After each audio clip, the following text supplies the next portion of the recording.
সে আমার ওপর ঝাঁপিয়ে পড়ল। সারা রাত ধরে সে আমার সাথে তার ঘৃণার খেলা খেলল।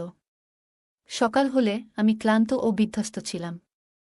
সে বলল, তোমাকে তোমার বাড়িতে ফিরিয়ে দেব, কিন্তু মনে রেখো, গত রাতের সব কিছু ভিডিও করা হয়েছে। আমার বিরুদ্ধে যাবার চেষ্টা করো না। যৌবনে পা দিয়েই একদিন হঠাৎ করেই আমার জীবনে এমন কিছু ঘটল যা আমি কল্পনাও করতে পারিনি। একটি রহস্যময় ছেলে, খুব সুন্দর চেহারার, আমাকে তার সঙ্গে নিয়ে গেল। প্রথমে আমি ভয় পেয়েছিলাম, কিন্তু কিছুক্ষণ পর সে আমার হাত পা বেঁধে বলল, আজ থেকে তুমি আমার শরীর কাঁপছিল ভয়ে, কিন্তু সে আমাকে ধীরে ধীরে আলিঙ্গন করল। এরপর আমি যেন সমস্ত সংবেদনশীলতা হারিয়ে ফেললাম। তবে তার চোখে ছিল এক ধরনের অদ্ভুত নরম ভাব, যা আমাকে খানিকটা আশ্বস্ত করেছিল। সে বলল, ভয় পেও না, আমি তোমাকে কোনো ক্ষতি করব না।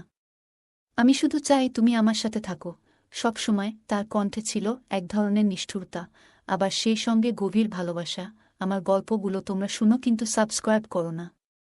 দয়া করে গল্পগুলো ভালো লাগলে ভিডিওটি লাইক, শেয়ার এবং চ্যানেলটি সাবস্ক্রাইব করো প্লিজ। আমার নাম সোনালি। বয়স কম, কিন্তু আমার মন খুবই কৌতূহলী। যখনই কোনো ছেলে আমার দিকে তাকায়, আমি মিষ্টি হাসি দিয়ে তাকে অভ্যর্থনা জানাই। বন্ধুরা আমাকে বারবার সতর্ক করেছিল যে এমন আচরণে একদিন আমি সমস্যায় পড়তে পারি, কিন্তু আমি কোনো কথাই শুনতাম না। আমি সবার সাথে মজা করতাম, হাসতাম এবং ছেলেদের সঙ্গে খোলামেলা কথা বলতাম। এমনকি যারা একটু বিপদগামী, তারাও আমার কাছে এসে কথা বলতে চাইত। এরকমই একদিন, যখন আমার বাবা বাড়িতে ছিলেন না, আমি দৈনন্দিনের মতো একটা ট্যাক্সি বুক করেছিলাম। বাবা থাকলে সবসময় আমাকে গাড়িতে তুলে দিতেন। কিন্তু সেই দিনটা ছিল একা যাওয়ার সাহসের দিন। মা খুব চিন্তা করছিলেন, আর আমি বললাম, মা, আমি এখন বড় হয়ে গেছি, সব ঠিক আছে। আমি ভেতরে ভেতরে বেশ আত্মবিশ্বাসী ছিলাম। ক্যাব এলে আমি ব্যাগ নিয়ে সামনের সিটে বসলাম। চালককে দেখে একটু অস্বস্তি লাগছিল, সে আমার পায়ের দিকে তাকাচ্ছিল। আমি তাকে দ্রুত কলেজে পৌঁছাতে বললাম এবং ভয়ে ব্যাগ থেকে বই বের করলাম। কিন্তু তারপর যা ঘটল তা ছিল আমার কল্পনার বাইরে। চালক হঠাৎ একটি নির্জন রাস্তা ধরে যেতে লাগল। আমি অবাক হয়ে বললাম, এটা কোনো রাস্তা? আপনি তো ভুল পথে যাচ্ছেন। সে মুচকি হেসে বলল, একটু শর্টকাট নিচ্ছি মিস। চিন্তা করবেন না। কিন্তু তার হাসিতে ছিল এক ধরনের শীতলতা যা আমার মনকে আরও অস্থির করে তুলল। আমি বইটি বন্ধ করে তার দিকে তাকালাম। আমি এই রাস্তা চিনি না বলেই আমি ফোন বের করে বাবাকে কল করতে চাইলাম, কিন্তু ঠিক তখনই সে ফোনটি আমার হাত থেকে কেড়ে নিল। আমার হাত পা ঠান্ডা হয়ে গেল ভয়ে। চুপ করে বসে থাকো, সে গম্ভীর স্বরে বলল। এরপর আমি প্রচণ্ড ভয়ে জড়ষ্ট হয়ে গাড়ির সিটে বসে রইলাম। সেই মুহূর্তে মনে হল, আমার বন্ধুরা ঠিকই বলেছিল। আমি তাদের কথাকে গুরুত্ব দেইনি, কিন্তু এখন বুঝতে পারছি কি বড় ভুল করেছি। কিছুক্ষণ পর সে একটি পরিত্যক্ত বাড়ির সামনে গাড়ি থামাল। আমার বুক ধকধক করছিল। চালক দরজা খুললে আমাকে জোরপূর্বক টেনে নামাল। আমি চিৎকার করার চেষ্টা করলাম, কিন্তু কেউ শুনতে পেল না। আজ থেকে তুমি আমার, সে বলল। ঠিক তখনই হঠাৎ করে সেই রহস্যময় ছেলেটি হাজির হল। আমি চিনতে পারলাম, এটা সেই ছেলেটি যে একদিন আমার দিকে তাকিয়েছিল, আর আমি তাকে মিষ্টি হাসি দিয়েছিলাম। সে চালককে দূরে সরিয়ে দিল এবং আমার হাত ধরে বলল, চলো, এখানে তোমার কোনো বিপদ হবে না। সে আমাকে নিয়ে তার গাড়িতে উঠাল এবং দ্রুত সেই জায়গা থেকে বেরিয়ে এল। আমি অবাক হয়ে জিজ্ঞাসা করলাম, তুমি কে? সে মৃদু হেসে বলল, তুমি এখন আমার সঙ্গে নিরাপদে আছো, এটুকুই জানো। কিছুক্ষণ পর আমি বুঝতে পারলাম এই ছেলে, তার সাথেও আসা আমার ঠিক হয়নি। সে আমাকে একটা ফার্ম হাউসে নিয়ে গেল। আমি জিজ্ঞেস করলাম, এখানে কেন এনেছ? আমার তো কলেজে যাওয়ার কথা। সে বলল, এটাই তোমার গন্তব্য? আমি অবাক হয়ে বললাম, তুমি কি আমাকে কিডন্যাপ করেছ? আমি বাচ্চা নই, আর তুমি আমাকে কেন কিডন্যাপ করছ? এই জন্য তুমি আমাকে এখান থেকে বাঁচিয়ে নিজের ফাঁদে আমাকে ফেলছ। আমি তোমাকে ছাড়ব না। আমাকে যেতে দেওয়া, এতেই তোমার ভালো হবে। প্রতিদিন আমি তোমাকে দেখি ছেলেদের সাথে মজা করে কথা বলতে। তুমি কি ভেবেছ তাদের মন কেমন থাকে? আমি অনেকদিন ধরেই তোমাকে পেতে চেয়েছিলাম, কিন্তু তুমি সবসময় বাবার সাথে কলেজে যেত। আমার অনেক রাগ হয়েছিল। একদিন ধাক্কা দিয়ে দূরে সরিয়ে যেতে চেষ্টা করছিলাম, কিন্তু সে আমার হাত ধরে টেনে বলল, এখান থেকে পালানোর উপায় নেই। তুমি জানো না আমি কে আর আমি কি করতে পারি। আমি তোমাকে না যেতে দিলে তুমি এখান থেকে জীবনেও যেতে পারবে না। তাই চুপ করে থাকো। আমি বললাম, দেখো, আমাকে যেতে দাও। সে বলল, তোমার যৌবন আমার কাছে থাকবে। আমি ভীত হয়ে বললাম, আমরা বন্ধু হতে পারি, তাহলে তুমি আমাকে ছেড়ে দেবে? সে হেসে বলল, আমি যে কারণে তোমাকে নিয়ে এসেছি তা না করে কিভাবে তোমাকে ছেড়ে দেব? আমার রাগ বাড়ছিল। আমি বললাম, আমাকে রাগাবে না। আমি এমন কিছু করব যা তুমি কল্পনাও করতে পারবে না। তাই ভালো চাও আমাকে যেতে দেওয়া। সে আমার উপর ঝাঁপিয়ে পড়ল। আমি তার ঘাড়ে কামড় দিলাম, কিন্তু সে আমার হাত ধরে রাখল। আমি ছেলেদের দেখে হাসি, তাই বলে আমি কাউকে আমার কাছে আসতে দিতাম না। কথা বলা আর স্পর্শ করা সম্পূর্ণ ভিন্ন। আজ আমি তাকে এটা বোঝাব। সে আমাকে চুম্বন করতে চাইল। আমি তাকে বাধা দিলাম, মুখ এদিক ওদিক ঘুরালাম যেন তা দিতে না পারে। কিন্তু সে আমার হাত সরিয়ে আমাকে ছোঁয়ার চেষ্টা করছিল। সে ঘুরে এসে তার শক্তি প্রদর্শন করল এবং আমার পায়ের কাছে এসে ঘৃণার খেলা দেখাতে শুরু করল। আমার শরীরে বিদ্যুতের মতো একটা শিহরণ ছুটে গেল। আমার প্রতিবাদ করার কথা ছিল, কিন্তু জানি না কেন আমি তার প্রতিবাদ করিনি। এক মুহূর্তের জন্য আমি সব ভুলে গেলাম, চিৎকার করার কথাও মনে ছিল না। এক অদ্ভুত অনুভূতি আমাকে গ্রাস করল, যা ছেলেটিও বুঝে গেছিল। আমি হাল ছেড়ে দিলাম, চোখে অশ্রু ঝরতে লাগল। সে অবাক হয়ে আমার দিকে তাকাল যখন আমি তার হাতটা ধরলাম। আমি চুপ ছিলাম, তারপর তাকে জড়িয়ে ধরলাম। সে আমাকে তার ঘৃণার খেলা দেখাতে লাগল। আমি বললাম, তোমার সীমার মধ্যে থেকো।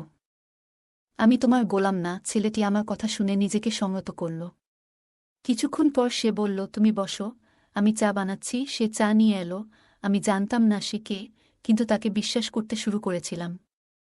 অবশেষে সে বলল, সোনালি, আমি তোমাকে ঘৃণা করি। ভেবেছিলাম তোমার জন্য সবকিছু নষ্ট করব, কিন্তু পারলাম না। তুমি এখন আমার সঙ্গে থাকবে। তার কথায় আমার বুক ধক করে উঠল। আমি কাঁপছিলাম। আমার কারো সাথে শত্রুতা ছিল না। ছেলেটা কে? সুনীল নামটা শুনেই আমার মনে আলো জ্বলে উঠল না। কেন আমাকে ঘৃণা করছ?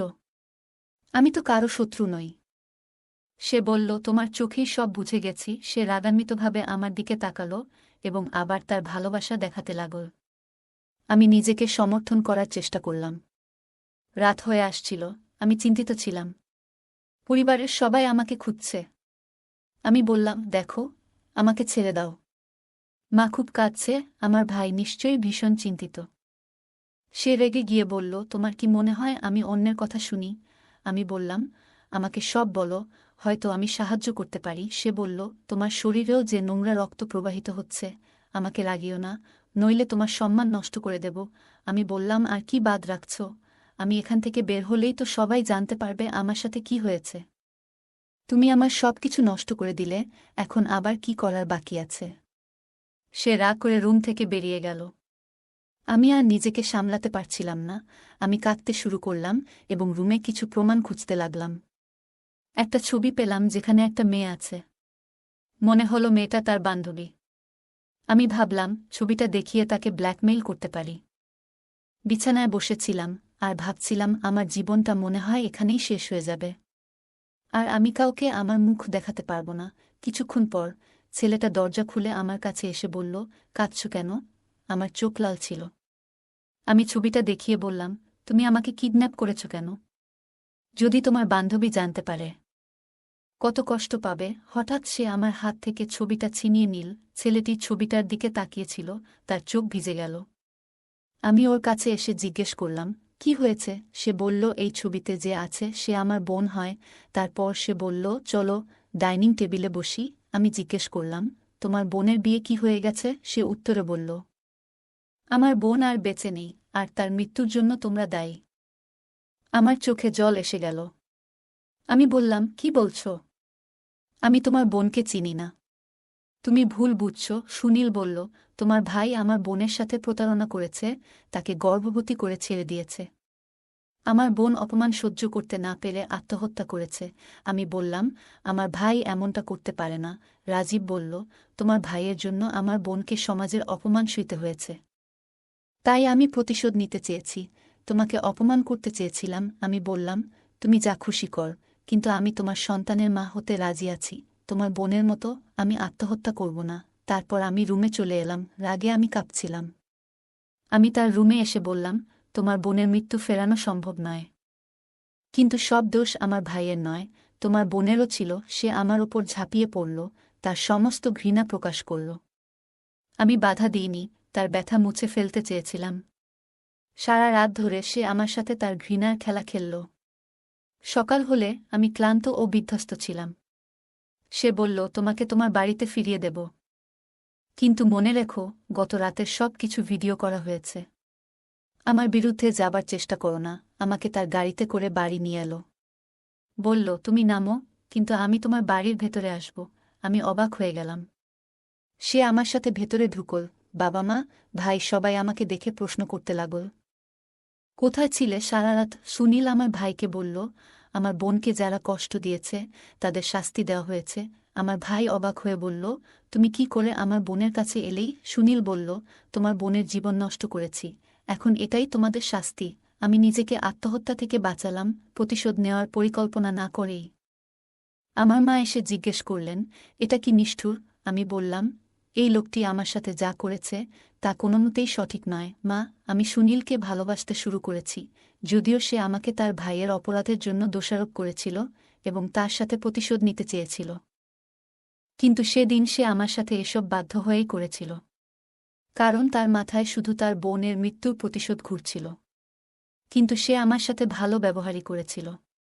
আর এখন আমার সাথে যা হয়েছে, এসব সবাই জানতে পারলে আমাকে মরা ছাড়া কোনো উপায় পাওয়া যাবে না। আমি তার প্রেম পড়েছি।